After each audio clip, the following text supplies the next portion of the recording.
प्रश्न है आपका कि इंडिया में रहने वाले लोग बहुत हार्डवर्किंग करते हैं, उसके बावजूद सफर बहुत करते हैं, पूजा पाठ भी बहुत करते हैं, धर्म ध्यान जब तब भी बहुत करते हैं, फिर भी इतना कष्ट उठाते हैं।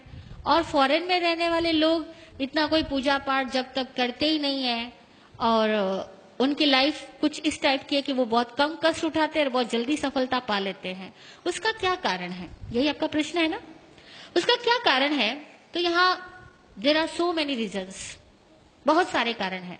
पहली बात तो यह कि भारतीय आदमी के सोच का तरीका ही दूसरा है और आउट ऑफ इंडियंस के सोच का तरीका ही दूसरा है। हमारे यहाँ पर हर सोच में स्पष्टता का अभाव है, क्लैरिटी नहीं है। हम लोगों के यहाँ विजन की क्लैरिटी नहीं है। मैंने कल भी एक एग्जाम्पल दिया था। यहाँ हम लोग क्या करते हैं, सुबह पूजा पाठ करते हुए धन की निंदा करेंगे, मोह माया की निंदा करेंगे, इन सबको दुख का घर बताएंगे, इन सबको खारा जहर बताएंगे और 2 घंटे बाद इस खारे जहर को पाने के लिए सारे जहरीले काम अपनाएंगे। सच बोल रही है नहीं? हमारे यहाँ विजन की क्लैरिटी नहीं। आप चाहते क्या हो, स्पष्ट तो बनो। फॉरेन के आदमी के पास में ये फॉर्मेलिटीज नहीं है, वो उसका विजन क्लियर है। पैसा चाहिए तो पैसा चाहिए। हमारे यहाँ पैसा भी चाहिए और पैसे को वो क्या, हाथ का मैल, पैसा तो हाथ का मैल है, ऐसा भी कहेंगे। यार लक्ष्मी का अपमान भी करेंगे, लक्ष्मी भी चाहिए। कैसे चाहिए, कैसे मिलेगी? इसी तरह से घर वालों का प्यार भी चाहिए और बात बात में घर वालों को डांटेंगे, उनकी इज्जत खत्म करेंगे और उनको ये फील करवाएंगे कि तुम तो कुछ समझदार ही नहीं हो, जो समझदार हो वो तो मैं ही आदमी हूं बस। अब बता घर में कैसे प्रेम रहेगा? हमारे यहाँ बड़ी औपचारिकताएं हैं, बिना रिस्पेक्ट दिए हम कुछ पाना चाहते हैं। और दूसरी बात, हमारे यहाँ बेईमानियां बहुत है।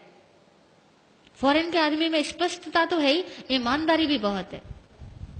हमारे यहाँ तो विश्वास ही गलत है। हर आदमी सोचता है झूठ बोले बिना पैसा हो नहीं सकता, टैक्स तो चुराना ही पड़ेगा, भाई भाई में झगड़े तो होंगे, मतलब हम लोग मान के चलते हैं और अपने गलत विश्वासों के तहत जिंदगी जीते हैं।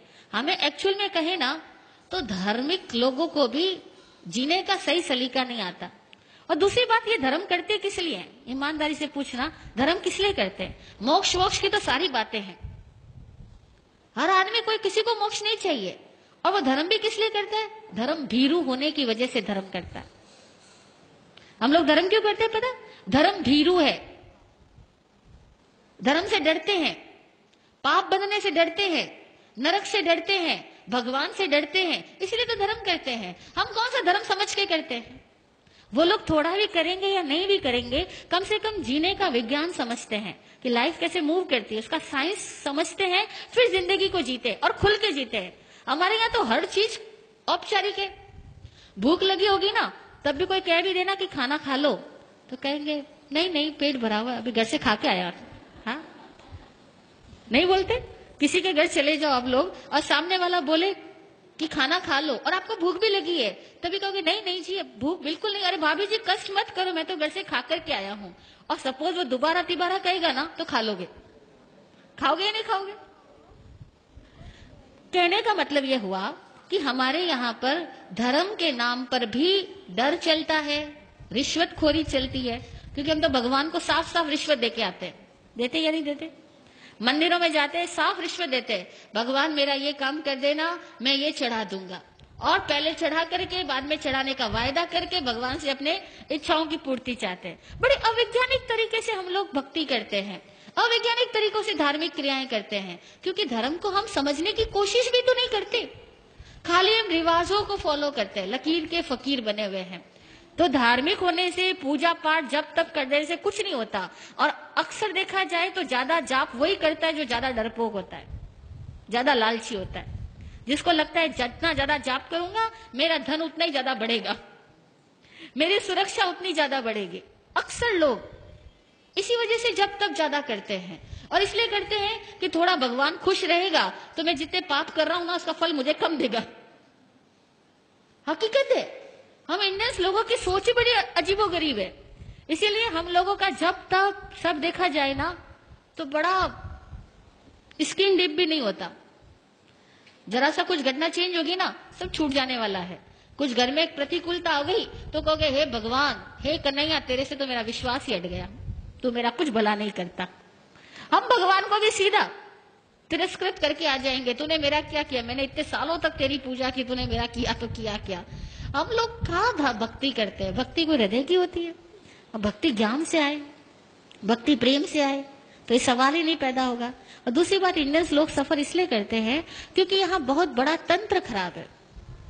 केवल एक आध आदमी खराब नहीं है, पूरा सर्कल ही डिस्टर्ब है, पूरी व्यवस्थाएं खराब है, व्यवस्थाएं विकृत है, एक तंत्र खराब है। जब पूरा तंत्र खराब होता है ना, तो एक सही, जैसे समझो एक बगीचे के अंदर बहुत ज्यादा प्रदूषण हो, गंदगी इकट्ठी हो, और वहां पे आप गुलाब के पौधे लगाओ, तो बेचारे गुलाब के पौधे अगर 100 लगाए हो तो 90 तो वैसे ही सूख जाने, वो गंदगी उनको पनपने नहीं देगी, खिलने ही नहीं देगी। और 10 लग भी गए तो उनकी खुशबू नहीं फैलने देगी, क्योंकि 100 गंदगी के ढेर और 10 गुलाब के फूल रख दो तो खुशबू आएगी या बदबू आएगी? तो हमारी इंडिया में तो प्रॉब्लम यह है कि 100 तो गंदगी के ढेर लगे हैं और 10 गुलाब के फूल है। वो सच्चे धार्मिक कह दो या सही समझदार लोग कह दो, वो 100 में से 10 लोग मिल जाए तो बड़ी बात है। बाकी के सारे लोग केवल एक भेड़ चाल में अपनी जिंदगी पूरी करते हैं।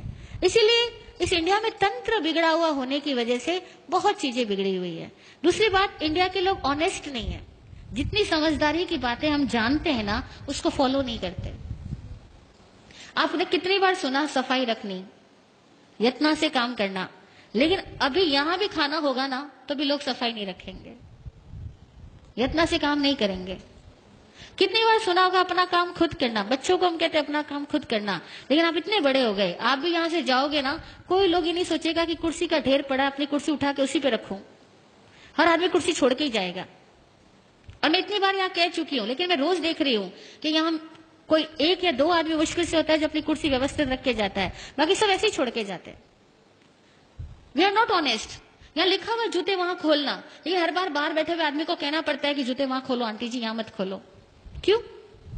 मतलब छोटी मोटी बातें भी, मैनर्स की बातें भी हमारे पास में नहीं है, क्योंकि हम सारे लोग स्वच्छंदी है।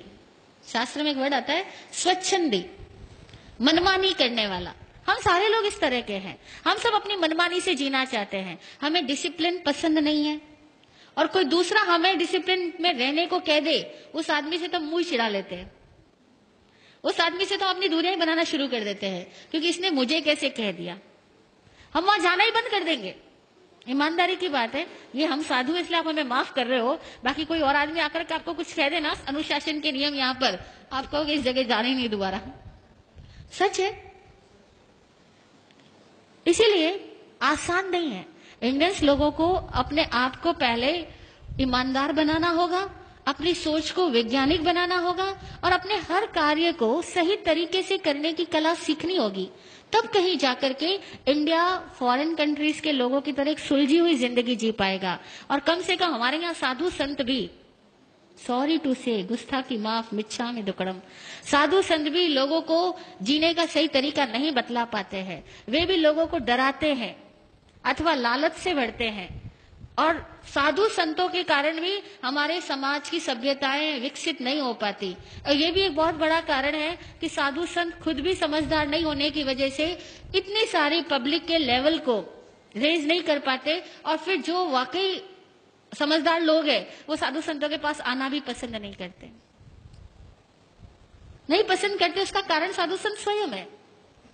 तो दुनिया में भारत में इतने ज्यादा सन्यासी है, इतने ज्यादा साधु लोग हैं हर धर्म के अंदर, हिंदुओं में भी हजारों भरे पड़े हैं, जैनियों में भी भरे पड़े हैं, इतने साधु है, लेकिन वो सारे साधु ईमानदारी से अगर साधु होते तो भारत का कुछ और नक्शा होता। लेकिन हम लोग ईमानदार साधु नहीं और ईमानदार समणोपासक नहीं, अब दोनों में ही कमियां हैं। तो भैया ऑल ओवर, हाँ कहते हैं अब जैसा बाप वैसा बेटा, तो करे क्या, है ना। ओके, जय हो। हाँ बोलिए सुनीता जी।